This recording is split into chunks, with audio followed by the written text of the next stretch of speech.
Hey everyone, Ash here, and it's time to hit the final area. We need to patrol the Celes System. So now let's head into this final system and see what we need to do at Starbase 114.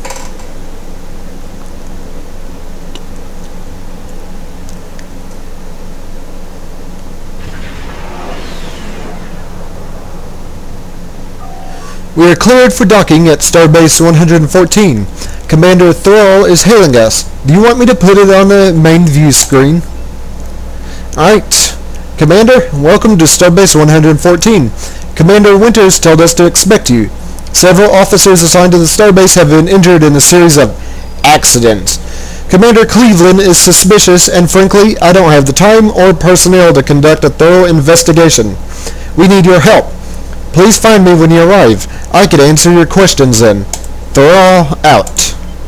Alright, we need to get closer to the Starbase in order to dock and do this mission.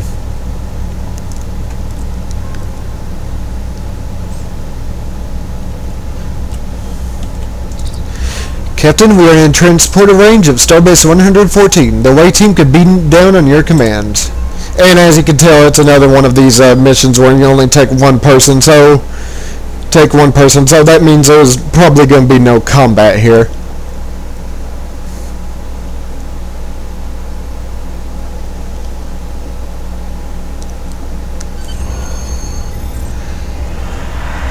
Right, speak with Commander Thrall. That's our main deal, and he is this way. Let me remove the map here. Welcome to Starbase 114. Most of my security officers have been reassigned to help with ship repairs, so I appreciate your assistance. We're a lot busier than we used to be because of the war. Having a saboteur aboard is the last thing we need. Okay, what information do you need? Tell me about the accidents. First, a load of cargo crates fell on Ensign Searfoss. 2 days later, an APS conduit blew and 4 engineers were injured. 3 days after that, there was a mistake in sickbay and Counselor Janin got a transfusion of Bolian blood. She's lucky to be alive. On the surface, it looks like we're having a streak of bad luck. If you look at it deeper, though, I know someone is behind all this. Alright, do you have any suspects? There are only 3 people who have authorization to access all 3 areas where the accidents occurred. Commander Cleveland, myself, and Lieutenant Cipher. The commander was off station when the first 2 incidents happened. I obviously didn't do it. That only leaves one suspect, Lieutenant Cipher. You might try speaking with Lieutenant Cipher. He knows something about what's going on. I'm sure of it. He always seems to be around when things happen. You can reach him and inspect the areas where the incidents occur by using the turbo lift, which of course is right here.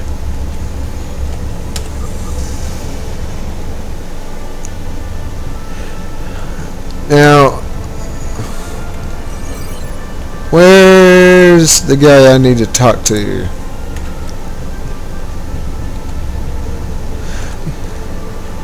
Well,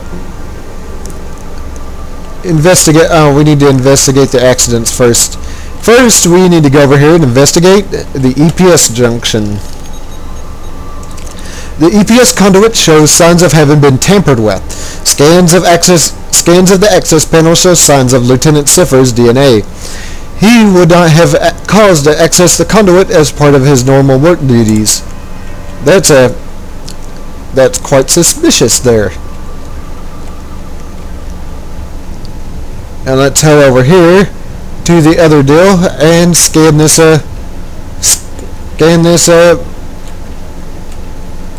what do I need to scan in here?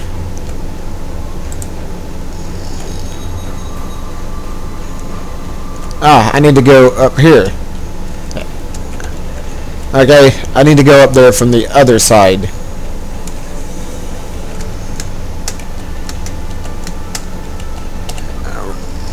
Right, interact.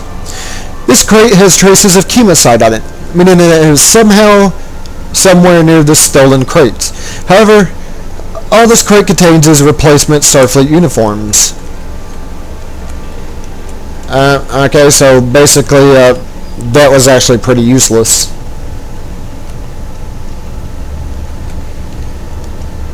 So now we need to scan this.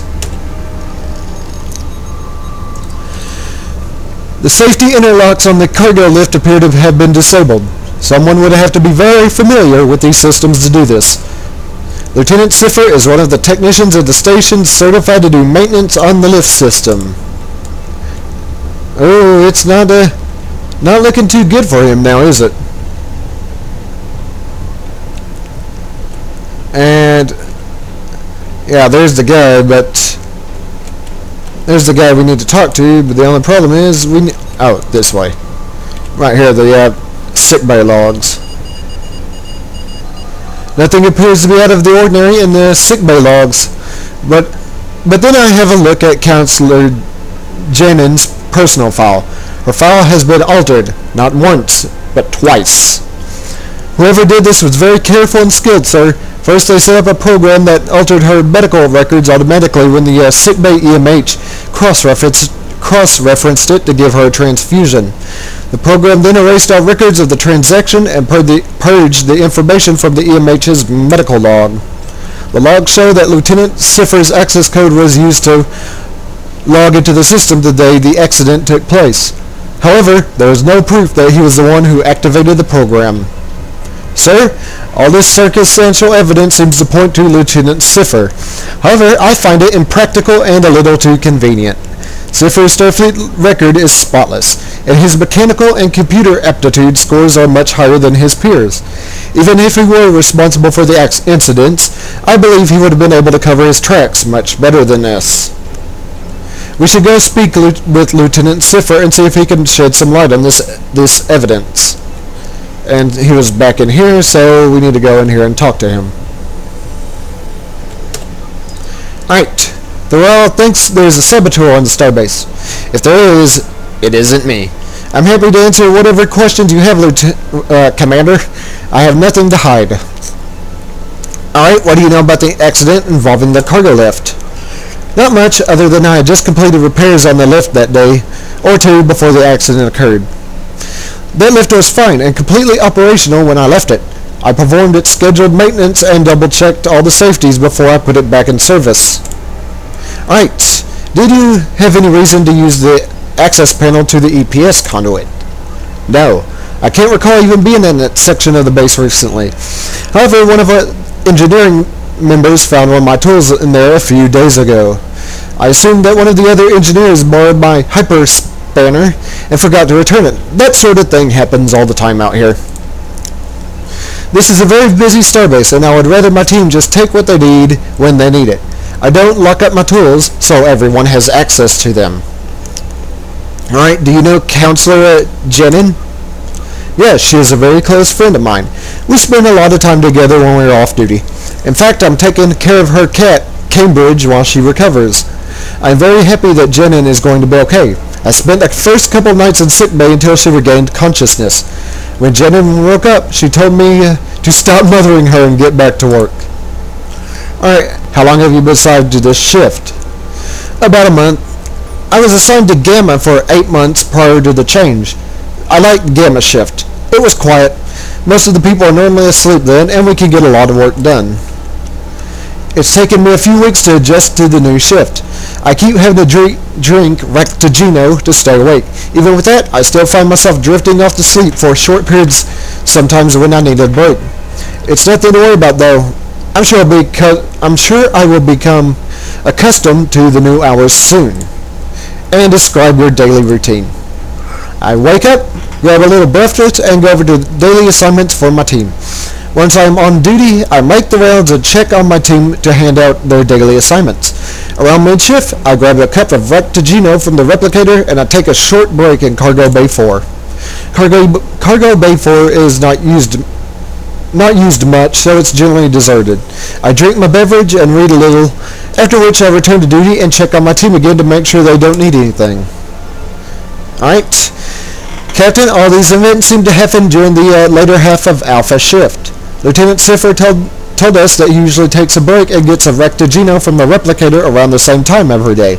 I have cross-referenced the incidents with this new information and the station's replicator logs, and all of the incidents occurred within a few hours when the lieutenant used the replicator. I suggest we do a diagnostic of the replicator and see if that uncovers any new information. So we need to go run a scan on the replicator.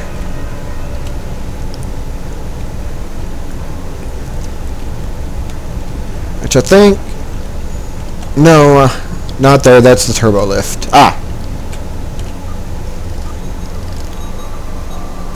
The diagnostic program on the replicator shows that someone has altered the program's pattern for the rectigino. However, this new pattern only occurs when the lieutenant orders it. Imperazine has been added to the pattern when he orders it from the replicator. This drug is known to suppress higher cognitive functions.